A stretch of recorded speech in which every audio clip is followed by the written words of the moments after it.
Salmo 146, versículo 3 em diante, que ele diz assim: não confieis em príncipes, nem em filhos de homens, em quem não há salvação. Príncipes representa os cabeças de uma nação, as pessoas que têm o poder, que governam, que tomam decisões. Nós não podemos colocar nossa confiança nesse povo, porque neles não há salvação, nem em príncipe, nem em filhos dos homens. Filho dos homens aqui é qualquer ser humano. E quantas as vezes nós, quando enfrentamos um problema, nós não ficamos confiando em alguém, confiando assim: o fulano pode me ajudar, o fulano sabe. Quantas pessoas estão até decepcionadas na vida, porque na hora da luta ela focou em alguém: essa pessoa vai me ajudar, ela pode me ajudar, ou ela tem que me ajudar. E às vezes a pessoa não estava disposta, não quis. Aí outra vez quis, mas não podia. Aí o que aconteceu? A pessoa ficou frustrada. Então ele diz: não confieis em príncipes, nem em filhos de homens, em quem não há salvação. E por que não há salvação em um ser humano? Quando está falando aqui salvação, não é só a salvação eterna. Salvação eterna é só em Deus mesmo. Não é salvação às vezes de um problema, de uma luta que estamos enfrentando, de uma mudança na nossa vida. E às vezes a pessoa até confia em alguém, confia em governo, confia em não sei quem. Então não confia nisso não confia em governo, não confia em pessoas, não coloca a tua confiança, quer dizer, não coloca a tua vida, o decorrer da tua vida nas mãos de ninguém, confiando: não, essa pessoa pode mudar a minha vida, essa pessoa pode me ajudar. Não faz isso. Por quê? Sai-lhes o espírito e eles tornam para a sua terra. Naquele mesmo dia perecem os seus pensamentos. Então presta atenção, isso aqui não está dizendo que você não deve confiar, porque as pessoas dizendo: não, as pessoas são más, não podemos confiar nela. Não é isso não. Às vezes é uma pessoa boa, bem intencionada, uma pessoa até que pense em te ajudar, mas ela pode morrer e acabar ali os pensamentos dela, acabar os planos dela em relação. Eu lembro, agora me vem à memória, a primeira igreja que eu peguei aqui em Minas Gerais. Quando eu cheguei aqui, tinha uma irmã, já era uma senhora, e ela tinha um dinheiro para receber de uma pensão do marido. O marido dela tinha morrido, tinha deixado um dinheiro. Esse dinheiro estava meio que enrolado, né? E ela estava com essa causa da justiça, e ela falava sempre para mim. Ela disse: pastor, ora por mim que eu quero receber esse dinheiro, porque quando eu receber esse dinheiro eu vou comprar uma casa para o meu filho, eu vou pagar, acho que, uma escola para minha neta. Ela precisava, o pensamento dela era muito bom em relação à família. Ela já era uma senhora de idade, nem estava pensando muito nela, tinha sua casa, suas coisas. Ela pensava na família, pensava em ajudar a família. Não, porque meu filho vive numa luta, eu quero ajudá-lo. O que aconteceu? Ela morreu e não recebeu esse dinheiro. Quer dizer, se ele estivesse confiando, mesmo que ela tinha um bom pensamento para ajudá-los, e estivesse confiando: a vida vai melhorar porque a mãe vai nos ajudar nisso, não teria chegado, porque ela é mortal. Por isso que a palavra está dizendo que nós devemos confiar nem nos príncipes, nos governantes, e nem em nenhum homem, nem em outra pessoa, colocar nossa confiança: não, minha vida está segura, que essa pessoa vai me ajudar, que essa pessoa pode me ajudar. Mesmo que a pessoa tenha uma boa vontade e tenha condições, ela pode morrer e acabar ali os planos. Ela pode morrer. Por isso, não coloca a tua confiança nisso. Aí diz: bem-aventurado aquele que tem o Deus de Jacó por seu auxílio, e cuja esperança está posta no Senhor seu Deus. Então, quer ser bem-aventurado? Quer ser bem-sucedido? Quer ter êxito? Então aqui está o segredo: ter Deus como sua ajuda. Auxílio quer dizer ajuda. Não, Deus é a minha ajuda. Eu preciso de ajuda em algum setor, eu preciso de auxílio, vou confiar em Deus. Vou colocar a minha esperança em Deus, cuja esperança está posta no Senhor seu Deus. Minha esperança está em Deus, minha esperança de melhora, minha esperança de dias melhores, minha esperança de a situação que estou enfrentando hoje mudar, ela está completamente em Deus. Deus, Ele é a minha ajuda. Agora Ele pode usar pessoas pode usar até governantes para me ajudar. Por exemplo, o Neemias, ele estava lá na Babilônia e ele ficou sabendo que a cidade de Jerusalém estava em completa miséria. A situação era tão crítica que quando ele soube daquilo, ele começou a chorar. Era a cidade dele. Aí ele colocou no coração: eu quero reconstruir essa cidade. Não pode continuar desse jeito. E ele colocou aquilo, começou a jejuar, buscar a Deus, colocou diante de Deus, quer dizer, colocou a esperança em Deus. Deus, o Senhor vai me abençoar. Mas ele não tinha condições de restaurar a cidade, porque ele estava na Babilônia como cativo, e a função dele era copeiro. Ele era copeiro do rei, ficava lá enchendo a taça do rei, para o rei encher a cara de cachaça. Não era cachaça não, né, gente? Tinha cachaça na época, era de vinho. Então, de vinho. Era o trabalho dele, ele não era uma pessoa envolvida, mas ele buscou a Deus, colocou sua esperança em Deus. Ele não se conformou vendo a cidade dele destruída. Um certo dia ele apareceu lá com aquela tristeza. O rei percebeu, disse: tu está triste, está doente? Nunca te vejo triste assim. Quer dizer, o rei olhando, se preocupando com o copeiro, que não é nem para se preocupar, é só o copeiro. Se está triste, o problema dele, pode encher o copo aqui. Mas o rei se preocupou. Mas aquilo não era o rei, ali era já o mover de Deus, porque ele estava orando a Deus, ele tinha confiado em Deus. Aí ele disse: rei, ele ficou até com medo de falar, mas disse: rei, como eu posso estar alegre se a minha cidade natal está em completa miséria, está destruída, foi queimada a fogo? E quem tinha queimado aquela cidade a fogo? O rei da Babilônia.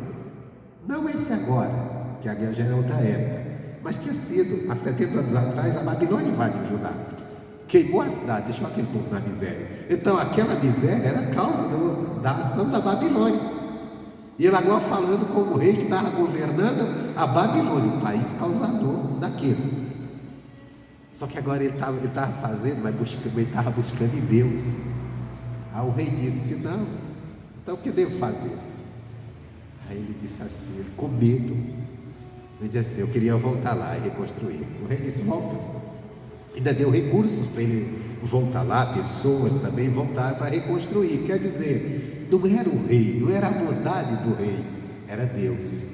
Porque antes, quando ele soube daquela notícia, ele chorou, colocou-se diante de Deus, clamou a Deus. O que eu quero que você entenda nisso aqui, esse relato bíblico, é que nossa esperança tem que estar em Deus. Se precisar de pessoas para nos ajudar, é Deus que vai levantar. Não é você estar contando com o fulano e o ciclano. Às vezes você conta com determinadas pessoas. Essa pessoa pode me ajudar, essa pessoa pode fazer isso, e ela não vai fazer nada por você. Às vezes as pessoas colocam a sua confiança no governo. Não, vamos mudar de governo, que esse governo vai mudar a nossa situação. Não vai mudar. Enquanto não aprender a pôr sua esperança, fazer de Deus a sua ajuda. Isso pode ser a igreja, isso pode ser a nação. Às vezes a nação, por exemplo, nós temos a cada 4 anos, acho que 4 anos, é isso, troca de presidente. Temos ou troca ou mantém, mas o povo elege alguém para melhorar. E tem gente que se enche de confiança. Não, porque esse governo agora vai bem. Quando troca, principalmente aqueles que votaram naquele, esse presidente agora vai mudar. Não vai não, irmão. Se Deus não ajudar, se Deus não ajuda a vida da pessoa, tem muita gente aí que está todo o tempo de eleição, não quero falar de política não, mas coloca a sua confiança, agora vai mudar, agora vai mudar. Acho que você, quando você se entende por gente, você escuta isso, né? Agora vai mudar, com esse vai mudar. Não muda nada, continua a mesma coisa, continua os mesmos erros, continua as mesmas confusão. É o que continua para muita gente, continua pior. Por exemplo, algum tempo aí atrás saiu que tinha acabado com a pobreza no Brasil, erradicado quer dizer, arrancou pela raiz, destruiu. Aí você hoje abre lá você vai lá no sertão do Nordeste, pessoas morando em casa feita de barro, sem saneamento básico, sem nenhum banheiro. O banheiro faz lá um buraco no meio do mato para usar. Tá assim, o Brasil está aqui rico, que acabou com a pobreza, as pessoas passando necessidade. Tá, continua, porque não é governo que vai mudar. Sabe o que vai mudar a vida de alguém? Fazer de Deus a sua ajuda. Meu Deus, eu estou precisando, me ajuda. Abre os meus olhos para ver a tua grandeza, para compreender. Abre as portas para mim. Eu estava assistindo o missionário antes de vir para cá, logo cedo levantei, liguei no missionário, fiquei vendo o testemunho de um rapaz. Ele estava falando que ele vivia trabalhando para as pessoas, e um dia estava assistindo o missionário, a palavra de Deus, através do missionário, falou com ele. Qual foi a palavra de Deus para ele? Fala assim: você anda trabalhando, empregado, talvez Deus não queira que você seja empregado, queira que você seja um patrão, que você seja um empresário. Ele trabalhava na roça, e ele disse: puxa, eu tenho que, essa palavra é para mim. Ele abraçou aquela palavra. Aí ele começou a fazer uns canteirinhos. Ele tinha pouca coisa, pouca terra, uns canteirinhos de coentro, e se ficou vendendo, e foi aparecendo clientes. E depois Deus foi abrindo as portas.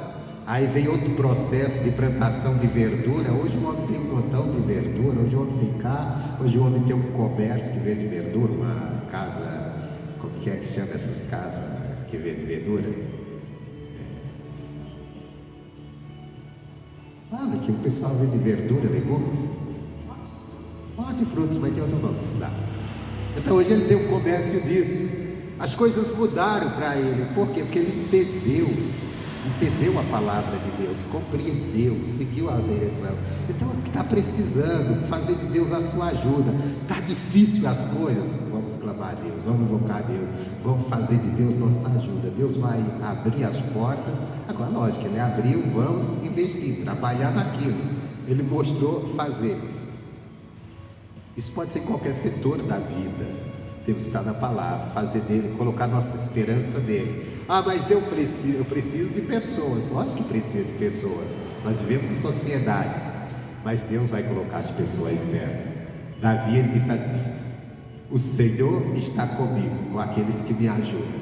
Quem aparece na tua vida para te atrapalhar, não foi Deus que colocou. Ou foi você que atraiu, ou foi o diabo que colocou ali. Aquele que Deus coloca é para te ajudar, é para te fazer crescer. Amém, Jesus? Então ele diz assim: bem-aventurado, deixa eu voltar aqui novamente para a gente perder muito tempo. Bem-aventurado aquele que tem Deus de Jacó por seu auxílio, e cuja esperança está posta no Senhor seu Deus. Irmãos, é isso. Tem gente que a ajuda dele, ele coloca, ele escolhe alguém. Não, aquela pessoa pode me ajudar. Não, Deus é minha ajuda. Agora ele vai usar quem ele quer para me ajudar. Coloca a esperança em alguém. Não, porque o fulano pode, ele pode resolver isso para mim, ele pode. Não, a esperança é Deus. Aí diz mais: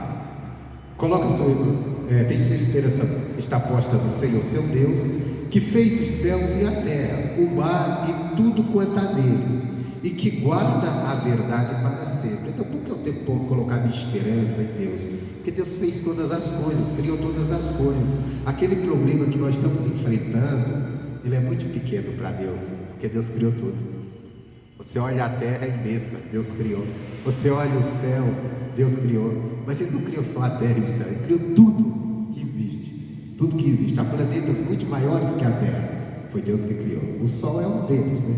É maior que a terra, Deus criou. E tem um que é muito maior que o sol. A terra diante do sol fica desse tamanho. Tem um planeta, agora eu esqueci qual que é ele, que o sol se torna desse tamanho. Então a terra é como se fosse um grão de areia, e tudo foi Deus que criou.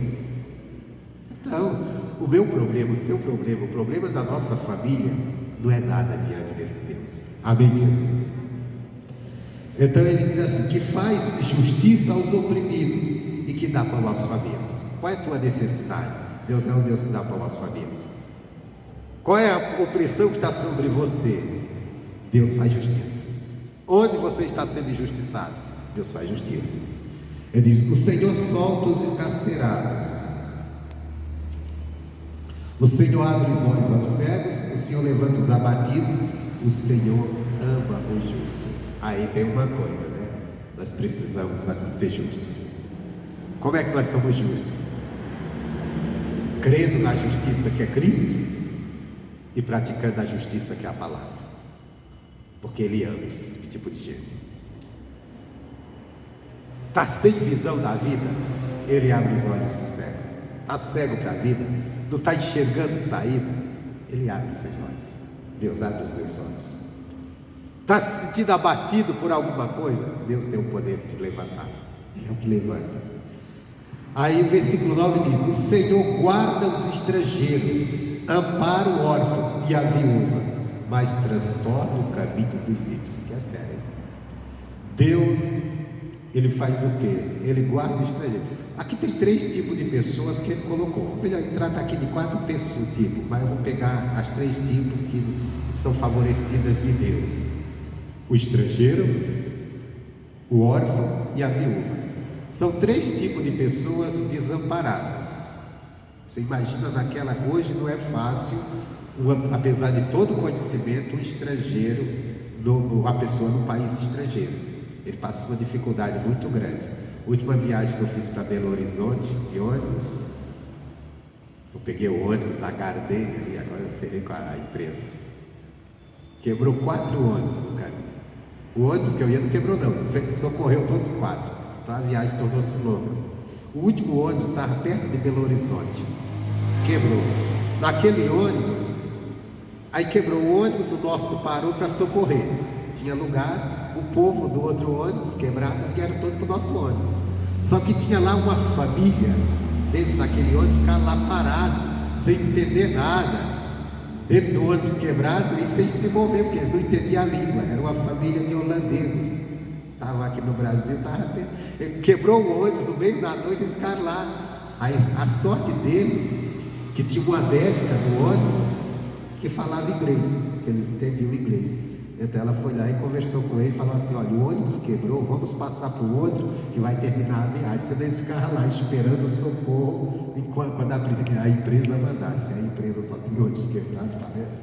Então é confuso. Então veja bem, o que eu quero dizer: o estrangeiro, bom, hoje ele passa por sufoco. Imagina naquela época. Imagina o que era o desamparo de uma pessoa no país estrangeiro naquela época. Hoje nós temos aí línguas que dominam, como o inglês. Ele domina praticamente o mundo. Se você sabe falar inglês, em qualquer lugar do mundo você consegue se virar, mais ou menos, mas consegue. Sempre vai encontrar alguém que fala. Lógico que o bom é aprender a falar a língua do país local. Você vai passar um bocado de perrengue, senão. Mas ter o inglês já ajuda. Como essa família mesmo, eles estavam lá. Não tinha ninguém que falasse holandês, mas tinha uma moça que falava inglês, a médica, que estava do ônibus e ajudou eles a trocar de ônibus. Então isso já vale. Mas naquela época bíblica, era meio difícil ter pessoas que tivessem que falar essa língua. Então o estrangeiro, ele sofria, sem contar o preconceito, com certeza que era muito grande. Mas ele disse: mas Deus guarda o estrangeiro, por desamparado que ele esteja, que não tenha ninguém por ele, que nem fala a língua dele, tem um Deus que guarda. E Deus guarda também o órfão. O órfão naquela época também era complicada a vida dele. Não tinha plano de governo, mas Deus sustentava ele. Deus colocava pessoas para ajudar o órfão. E as viúvas? Hoje a mulher ficar viúva nem vai fazer falta, vai ter falta apenas do lado sentimental do marido. Mas hoje a mulher desenvolve sua vida, trabalha, conquista. Mas naquela época não tinha. Naquela época era simplesmente a mulher casava, o marido era quem sustentava. Então quando ela ficava viúva, ficava completamente desamparada. Mas a Bíblia diz que Deus sustentava. Então quer dizer, se está com Deus, Deus vai estar sustentando. Se Deus guarda o estrangeiro, se Deus guarda o órfão, a viúva, isso não falando daquela. Mas se Deus não vai guardar você, se Deus não vai sustentar você, se Deus não vai te abençoar, se Deus não vai abrir as portas que você precisa, Ele vai. Agora tem o quarto tipo de gente aqui, que é esse que nós devemos evitar de sermos. Porque ele diz assim, que o Senhor guarda os estrangeiros, ampara o órfão e a viúva, mas transtorna o caminho dos ímpios. A coisa que nós precisamos, o que é o ímpio? Que vive na impiedade. O que é impiedade? Desprezo com as coisas de Deus. Aquela pessoa que despreza a palavra. que mesmo estando dentro da igreja, vive uma vida religiosa, mas despreza o que a palavra ensina, despreza o ensinamento de Deus, despreza as coisas de Deus. Outros despreza realmente tudo que se refere a Deus. Nós vemos que tem pessoas aí, até pessoas famosas, que zombam de Deus, que despreza Deus, despreza Jesus, despreza tudo. Essa pessoa, o caminho dela vai chegar uma hora, vai ser transtornado pelo próprio Deus. É a palavra de Deus está dizendo. Se eu estou dizendo não, desejando mal para a pessoa, é a palavra. Então, ao mesmo tempo que Deus, Ele guarda o estrangeiro, a viúva, o órfão, que Ele guarda, que Ele protege, que Ele cuida daquele desamparado, mas o ímpio, que às vezes até está reinando, vai chegar a hora que Deus vai transtornar o caminho dele. Agora, por que nós devemos colocar nossa confiança no Senhor e não nos homens?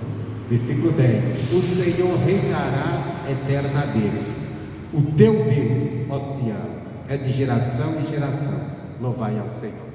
Então, por que nossa confiança tem que estar em Deus? Porque Deus reina para sempre. Passa geração, vai uma geração, vem outra, Deus continua reinando. O homem não, às vezes ele hoje está reinando, pode te ajudar, amanhã ele não está mais. Já viu essas pessoas que fazem aliança com governos, com políticos? Aí o político está reinando, está todo mundo reinando junto com ele, e está todo mundo muito bem. Aí o político vai, morre, ou perde, e acabou. Fica todo mundo murcho, porque agora entrou outro que não é do time, vamos dizer assim. Mas nós podemos pegar isso com o povo de Israel, um exemplo, para a gente não estar nos metendo em política. Com Israel, por exemplo, José, ele foi colocado como primeiro-ministro, governador do Egito, dominando sobre o Egito. Abaixo de Faraó vinha José, segundo mandante, governante. Primeiro Faraó, depois José. Então Israel estava numa boa, enquanto estava aquele Faraó que tinha amizade com José. Só que lá na época de Moisés diz assim: levantou-se um Faraó que não conhecia José, era outro governante. O Egito, que era um paraíso para o povo de Israel, lá atrás, virou um inferno. Então quer dizer, por isso nós não devemos confiar no homem, porque o homem é mortal. Confiança em Deus, esperança em Deus, fazer de Deus nossa ajuda, porque Deus reina para sempre, Ele é eterno. Amém, Jesus? Essa é a palavra dessa manhã, que sirva para a nossa oração em favor da nossa casa, da nossa família e por nós também. Amém? Deus abençoe.